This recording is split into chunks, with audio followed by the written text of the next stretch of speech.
Hello everybody, this is Matt with ecigadvanced, and today we're going to take a little detour, and we're not going to do a review. What we're going to do is a tutorial on rebuildable atomizers, specifically a Genesis style. There are many different kinds out there. They all pretty much work on the same principle.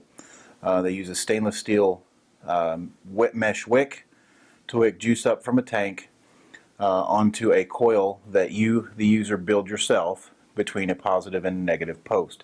How they do that, each one's a little different, but the principle is essentially the same. For the purposes of this demonstration, I'm going to be making a mesh wick out of 400 mesh stainless steel.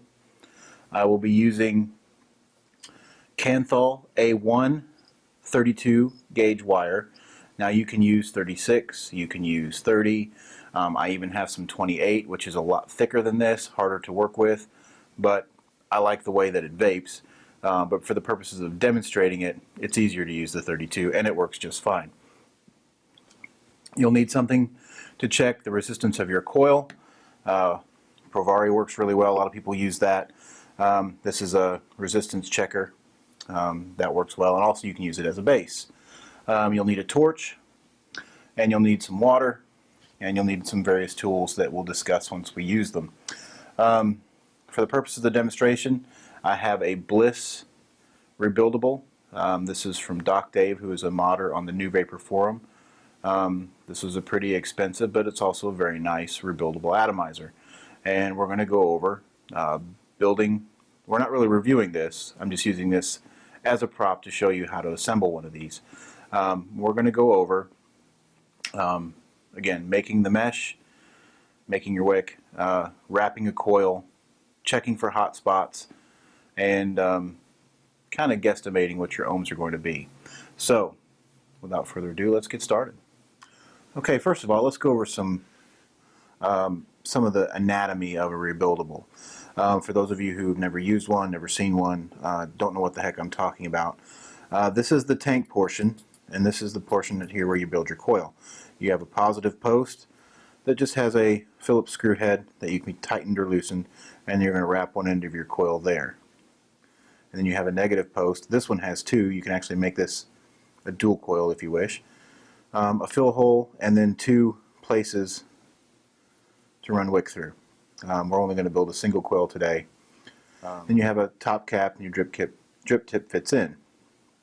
And then once we build this, you'll kind of get a better understanding and idea of how this device works. All right, to build one of these, you need two things. You need a wick and you need some wire. This is 400 gauge stainless steel mesh. It's very, very thin, very soft, very malleable. You can also use 325. Some people use 500. Some people go down in the twos. General convention, at least right now, is that the higher the number, the more fine the thread, the mesh is. This is more finely woven, I should say, than 325. So if you're using a mostly PG juice, 400 is great. The general rule is if you're using a 50-50 blend or mostly VG juice, then you want bigger holes in between your threads of your mesh, so you'd use a 325 or lower. So that's the mesh. The other thing you need is wire. This is the Kanthal wire. It's very, very thin. It's very easy to, at 32 gauge, it's very easy to maneuver to. It's very malleable. You can bend it really easily. 28 gauge, the lower the number, the thicker the wire, and the harder it is to get it to do what you want it to do. Okay, first thing we need to do is we need to make our wick. And to do that, you fold one edge over and crease it so that you have a nice smooth edge. Then you're going to take a paper clip that has been straightened out. As you can see, I've used this lots because it's rather burnt. And you are just going to start at the side that you did not fold over, and you are going to basically start rolling. And it takes a little bit to get it started.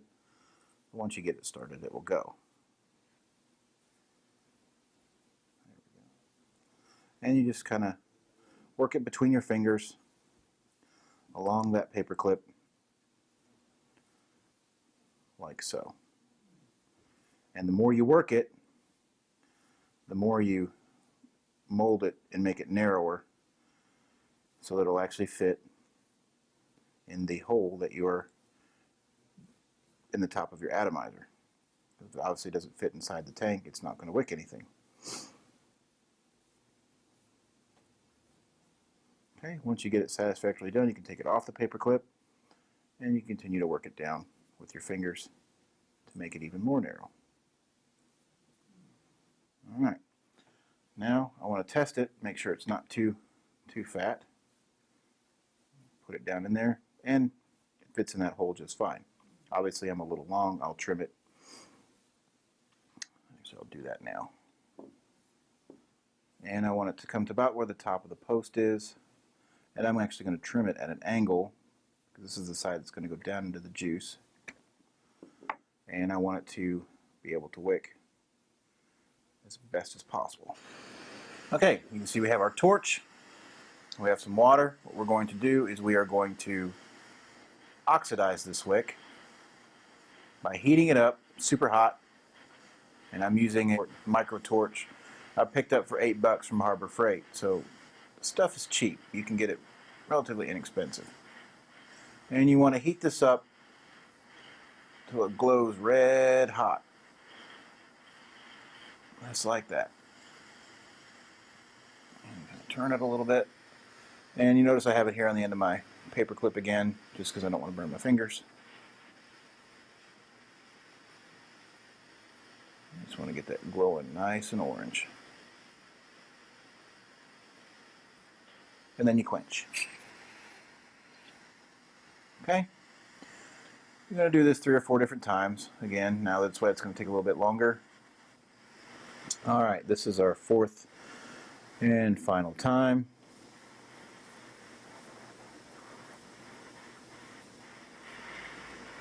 And final quench. Going to get some of that water off of there. Now we're going to move on to the next step, and we're basically going to take our dried wick here, and we're going to put a little bit of e-liquid on it, and let it soak in.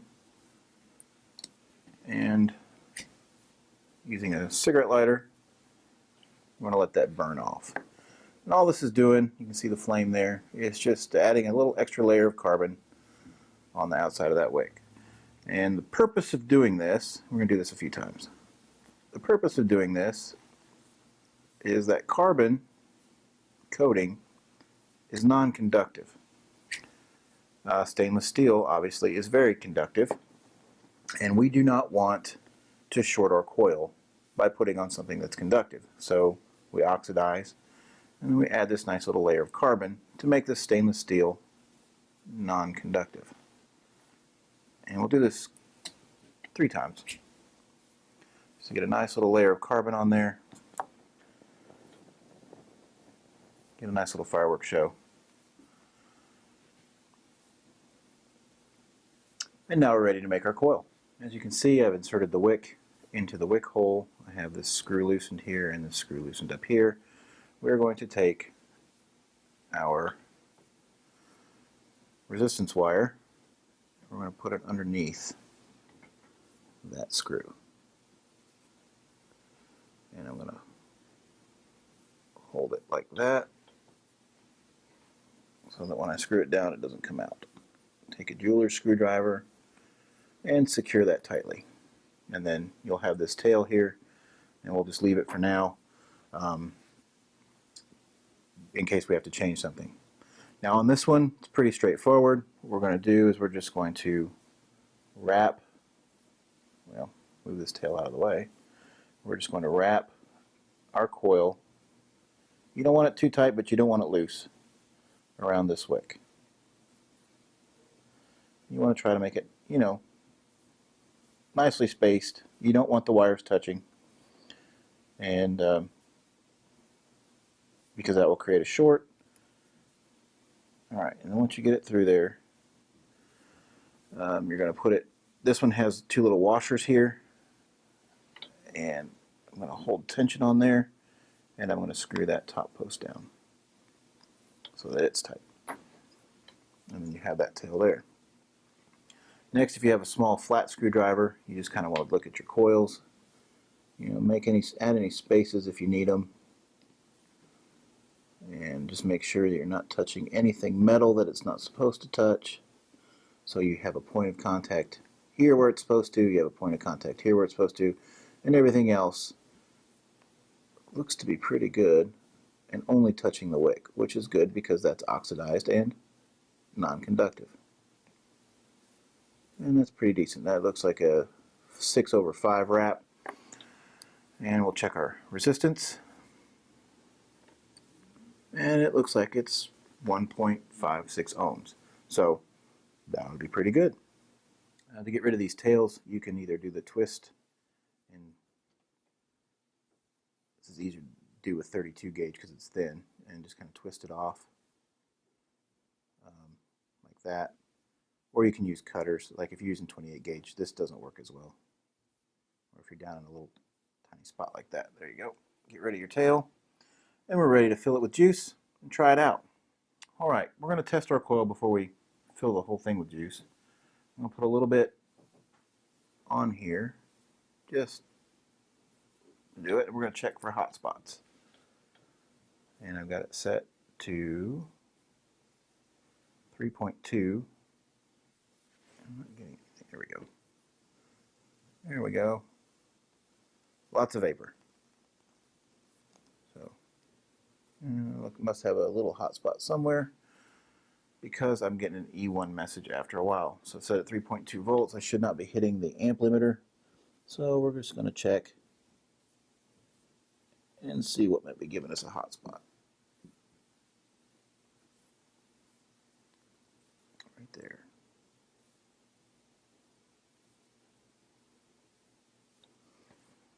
Okay, so I've moved the coils around a little bit, and looks like we're good. So now we're just going to fill it with juice, and we're going to vape it. All right, this particular atomizer requires a syringe fill. You have 2 holes here you can choose from. I'm just going to pick that one. This one holds about 2 mils of juice.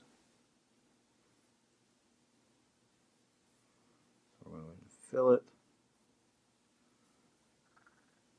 All right. And I'm going to re-wet my wick again, just to kind of help with the feeding of it. And we're going to let this sit a minute, just to make sure that that wick gets saturated. While we're doing that, screw our cap back on, and put on our drip tip. One last thing, I checked it on the ohm checker. We're going to check it on the Pervari. 1.9 now. Okay, after fiddling with the coils and moving them around again, I'm getting 1.96, or about 2 ohms resistance. Okay, I have my Pervari set to 3.7 volts. I know this is 2 ohms on my coil, and you're just going to have to go through about a half a tank of juice before it starts to taste right.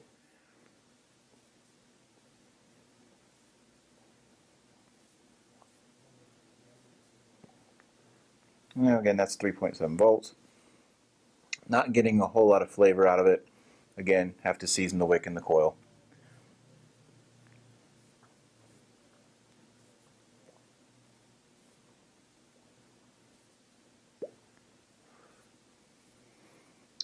After you go through about a half a tank, you can drive your voltage up and set it to where you're getting good vapor production, good throat hit, and good flavor from your juice. So that's pretty much how to make a wick and coil on a Genesis style atomizer. Again, using the Bliss as an example. There are so many different types and styles of Genesis style rebuildables right now. You have ones that are in the $140, $150 range, like this one and the Cobra. Then you also have ones where you can mod existing rebuildables like the SmokeTech BV tank, and you can actually make those into a Genesis. And there are many YouTube videos out there on how to do that, including one on my own channel. So this is a good way to go. You have an initial expense that's pretty significant, or can be, but once you have that and you have the tools to rebuild them, I can rebuild these things for pennies. My wick and coil goes bad, and I can change it out. The wicks, I can go months on a wick and just rebuild the coil. You know, I got a roll of 100 feet for about $5. I may never have to buy more wire. I mean, it doesn't take much. So again, you can rebuild these things for pennies. So once you have the initial expense done and the learning curve out of the way, you'll probably have to build several coils, maybe a dozen or so, before you get to where you're proficient at it, and you can build one quickly. But once you get that done, these are great. You get good flavor, you get good vapor production, you get that feeling of, hey, I did it myself, and they kind of look cool. So again, this is Matt from ecigadvanced.com. Please check out our site for news and reviews and coupon codes. Also be sure to check out our forum at ecigadvanced.com/forums and our Vape for Free store, where you can earn points to get free vape gear.